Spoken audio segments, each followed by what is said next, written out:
सखा हमारे एकमात्र स्वामी सखा हमारे वेदांत नारायण श्री कृष्ण गोविंद हरे मुरारी वेदांत नारायण श्री कृष्ण गोविंद हरे मुरारी वेदांत नारायण वासुदेव श्री कृष्ण गोविंद हरे मुरारी वेदांत नारायण वासुदेव।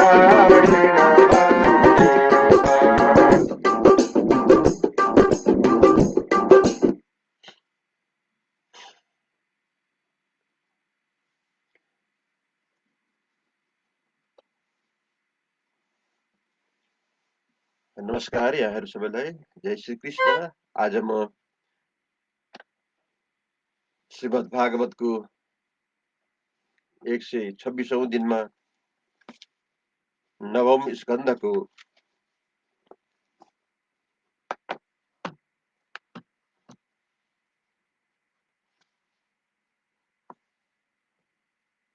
9औं स्कन्धको बाँकी भागलाई लिएर म पाठ गर्न जाँदैछु। इसमें श्री कृष्ण गोविंद हरे मुरारी।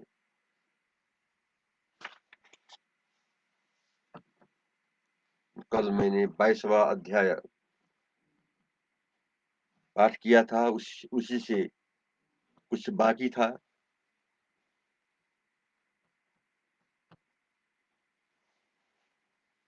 वहीं से मैं पाठ आगे बढ़ाता हूँ।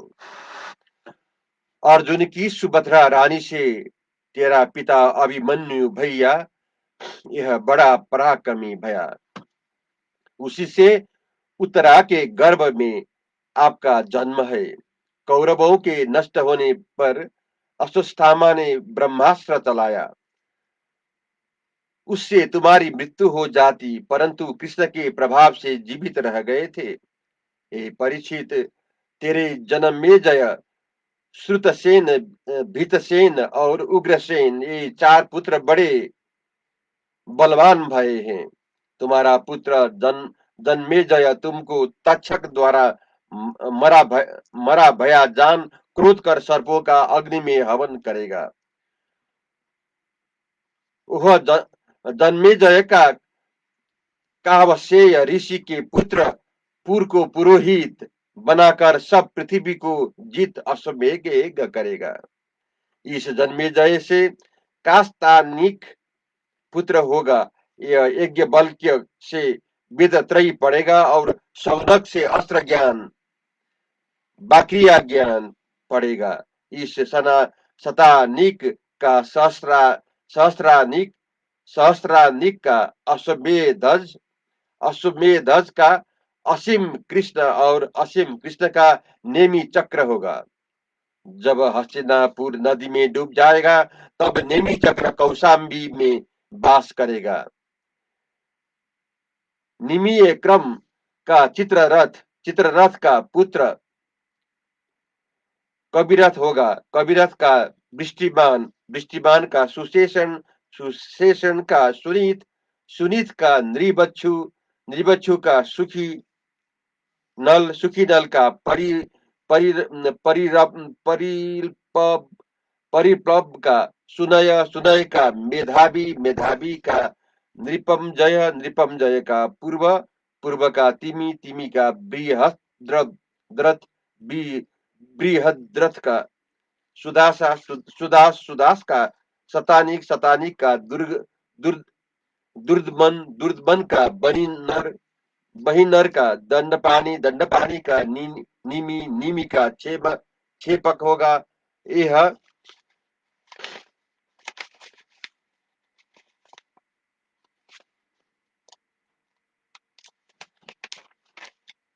ब्रह्मशस्त्र का वंश है, ब्रह्म क्षेत्र का वंश है। जो मैंने अभी कहा था वो सब ब्रह्म क्षेत्र का वंश है। इसका देवता और ऋषियों ने भी सत्कार किया है। कलयुग में क्षेम का राजा क्षेमक राजा के होने पर यह वंश नष्ट हो जाएगा। अब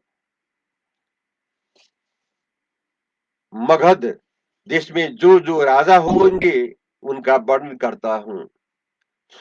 सहदेव के सहदेव के माजरी मर्जार से श्रुति श्रवा से आयुतायु आयुतायु से नर मित्र से सुनक्षत्र से बृहत्सेन से कर्मजीत से सुत जय शीतंजय से प्रिया से सूची से क्षेम से सुब्रत से धर्मसूत्र से सम से द्युमसेन द्युमसेन से सुमति से सुबल सुबल से सुनीत से सत्यजीत से विश्वजीत विश्वजीत से ऋतुंजय, ये सब राजा बृहद्रथ के वंश के हैं।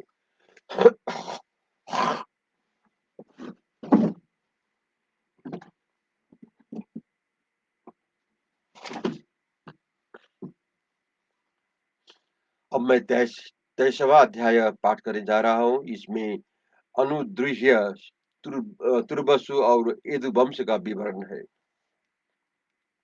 सुखदेव जी बोले, अनु के सभा नर सच्छु और परोक्ष ये 3 पुत्र हुए। फिर समांतर से कालांतर का काला नर से संजय, संजय से जन्मेजय से महाशील, महाशील से महामना, महामना के उसी नर और क्षितिज ये 2 पुत्र हुए। इनमें से उसीन के शिबी, बल, समी और दक्ष ये 4 पुत्र हुए। शिबी के विषादर्भ, सुबीर, भद्र और कैकेय ये 4 पुत्र हुए। क्षितिक्षु का रुषद्रथ हुआ। रुषद्रथ से हेम, हेम से सुतपा, सुतपा से बलि, बलि की श्री में दीर्घतमा ऋषि के बीज से अंग, बंग, कलिंग, शुद्ध, पुंड और अंध आदि पुत्र हुए। इन सब ने पूर्व दिशा में अपने अपने नाम से 6 देश बसाए। इनमें से अंग का खान पान का दिविरथ का धर्मरथ, धर्मरथ का चित्ररथ हुआ। इसके कोई संतान नहीं हुई। इसी चित्ररथ के रोमपद भी कहते थे। इसमें मित्र दशरथ ने शांतना नाम अपनी कन्या गोद दे दी थी। इसी कन्या की श्रृंग ऋषि के विवाह कर लिया। इस समय वर्षा नहीं हुई थी, तब हिरण्य के पुत्र इस श्रृंग ऋषि को श्रिया हाव भाव कटाक्ष से मोहित कर दशरथ राजा के राज्य में ले आई।